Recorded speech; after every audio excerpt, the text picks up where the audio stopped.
thought experiment, somebody on a weight loss journey, and they're going to include coffee in their fasting window, would they be better off putting MCT oil in, adding, food and calories, or just having the coffee black? And what I'm getting at there is trying to tease out the piece of burning fat that you're taking in versus burning body fat, and what the person would be better off doing if they're thinking about using the MCT oil to help with hunger. So, you know what I reference in that, and I put this in Eat Like a Girl. We have a whole chapter. I have a whole chapter on this, which is something called the fasted snack. So there was a research that was done that they took a group of people, and one group, they said, just stop fasting at 13 hours. Just go 13 hours, stop fasting. The next group, they said at 13 hours, you're going to have a fat bomb. And that fat bomb, then we're going to ask that you go 2 more hours. You go 15 total hours, but at 13 hours, you have the fat bomb. And so what they found is the people that went 2 more hours using the fat bomb lost more weight, specifically around their belly, and they saw greater improvements in their metabolic markers, like the markers we've been talking about. So, and this was done over a period of several months. So this is a really interesting twist on fasting that I think we need to have a really good nuanced discussion about this. When you are fasting, is it always don't just drink water? Or are there certain things you could do in the fasting window that would help your metabolic system? And when I ask that question, I go in and I'm like, yes, there are things, and it's called fat. Fat is definitely one of them. And I would plop MCT oil in there. So if we go back to the question you asked me, which was, if somebody's on a weight loss journey, should they include MCT oil, or should they be worried about the calories, or they're worried about too much fat? Based off that science on the fasted snack, I say you use your MCT oil and see if you can fast a little longer and get a little bit more of a benefit in that fasted window, because ultimately what the science says is that it's going to help you lose more weight by fasting those extra hours. Okay, that makes sense. So it's going to allow you to fast longer and be in a better position that way. I guess where we would still need probably more science is if somebody's using that and still fasting within the same window, and they were just using that to get a cognitive benefit during their fasting window, or they were still breaking their fast at the same time out of habit or whatnot, and including that fat in the fasted window, getting the calories. And then we know it's not very much of an insulin spike, but even fat does cause a reaction from insulin, even though it's very minimal. Right. Where your logic is absolutely right. Again, like I'm always thinking about what is the body needing at what point in time. And when we're in that fasted state, if hunger kicks in and you're like, but I want to keep going, putting some MCT oil, or even I've had people do a scoop of olive oil just on a spoon and eat it. Do something fat rich like that and then go a little longer. That is a win. You are working with the body in this fasted state. Whereas if I'm in the eating state and I'm putting all kinds of fat on my food, now I'm a big fan of good fat on your food, and I consider MCT oil a good fat. But if you're worried about the calories, then just take your oil and move it to your fasting window and elongate your fasting window. And now you're literally getting the best of both worlds. Okay, so we have MCT oil, olive oil. What other foods are in that category of snacks during fasting? Oh yeah, so this is really fun. We actually have fasted snack recipes in the new book, because I was like, I want to help people see that a fasting lifestyle is easy, and I found this study and we've been practicing the principles. So it's like you want to keep your calories under 400 calories. So the minute you go over 400 calories, now you've popped yourself out of that fasted state. You also need to keep your protein under 20 grams. The minute you go over 20 grams, you've moved out of autophagy and you're now in that growth state of mTOR.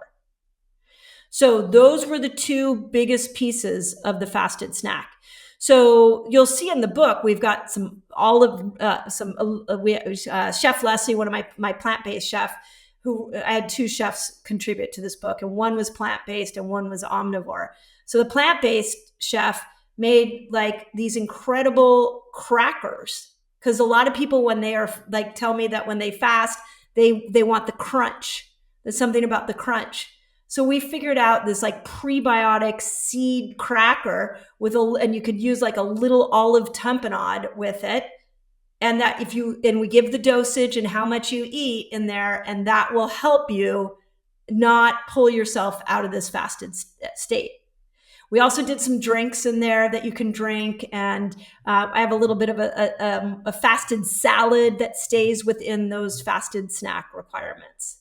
So, the idea is metabolic flexibility and accessing both of these metabolisms. And when we're really nuanced in this conversation right now, like when you get into the research, you look at the fine details, there are certain things you can eat in the fasting window if you follow the principles of the study.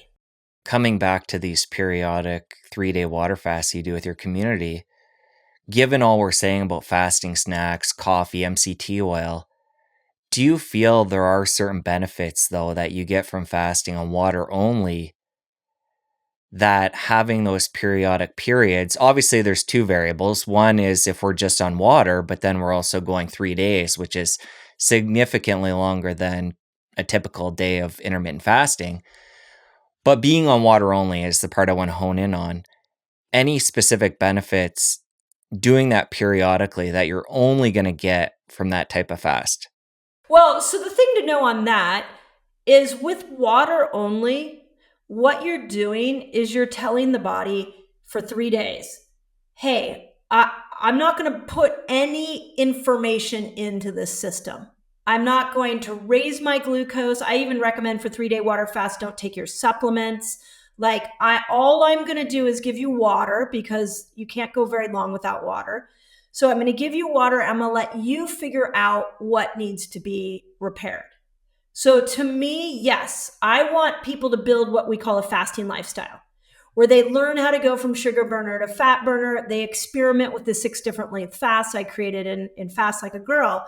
But then at least once or twice a year, I encourage people to go into a 3-day water fast, which is a total immersion into the body healing itself. You're literally sending a signal to your body and saying, I don't know what you need right now, but I know you know what we need right now. So I'm going to stop the input from coming in so that you can heal yourself.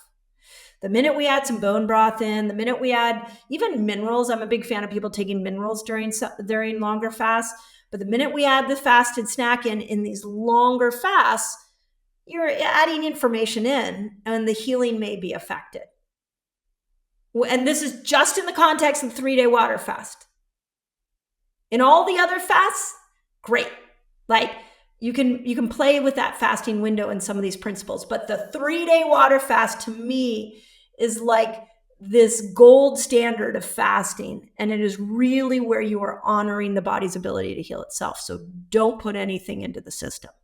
That's what I was getting at. Exactly. And what type of water would you use or recommend for other people? And it sounds like minerals go into the water. Let's get into the details for somebody that wants to take this on and try it. Yeah. So if you're going to go on to a deeper, into some of to me, any fast over 24 hours is a little bit longer. One thing that we have noticed in our community is that a lot of people in the longer fasts will exhibit signs of mineral depletion.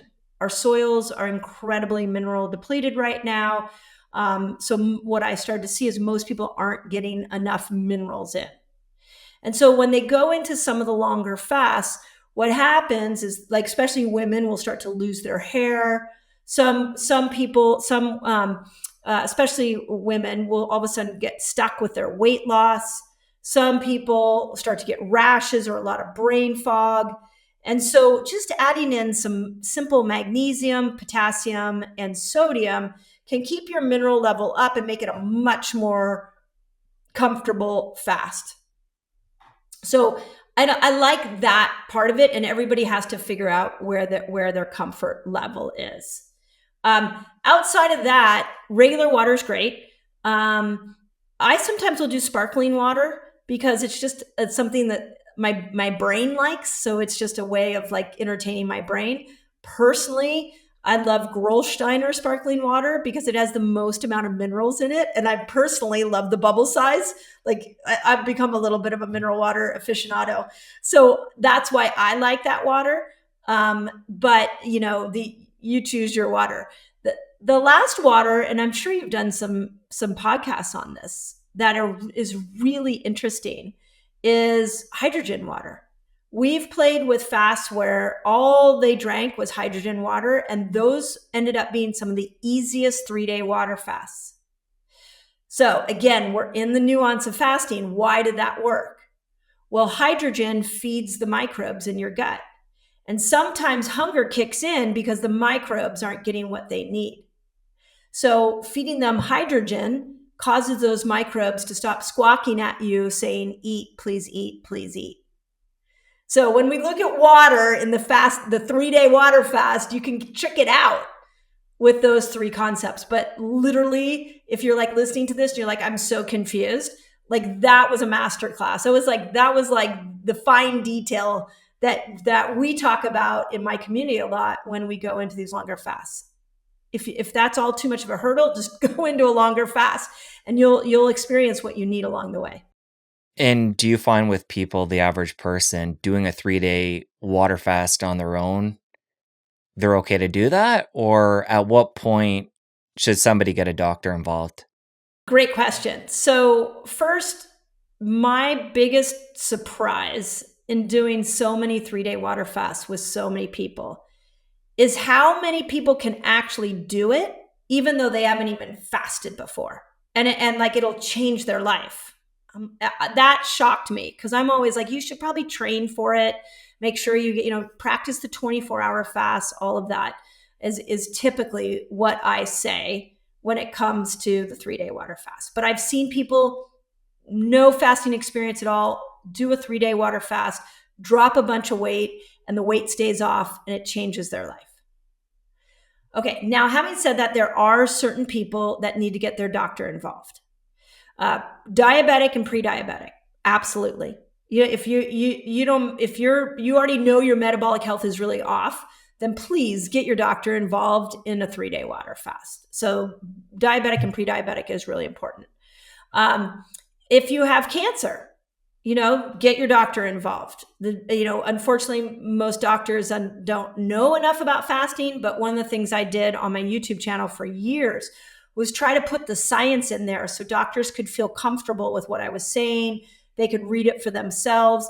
And then many of those doctors started sending people to my channel because they could look at the science and see that it was there. So, send your doctor a video that has the science attached to it and engage in a healthy conversation there.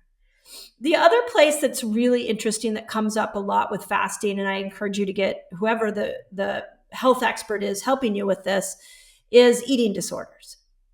If you have a history of eating disorders, please don't just jump into a fasting lifestyle without having whoever is helping you with the eating disorder help you, guide you through that process.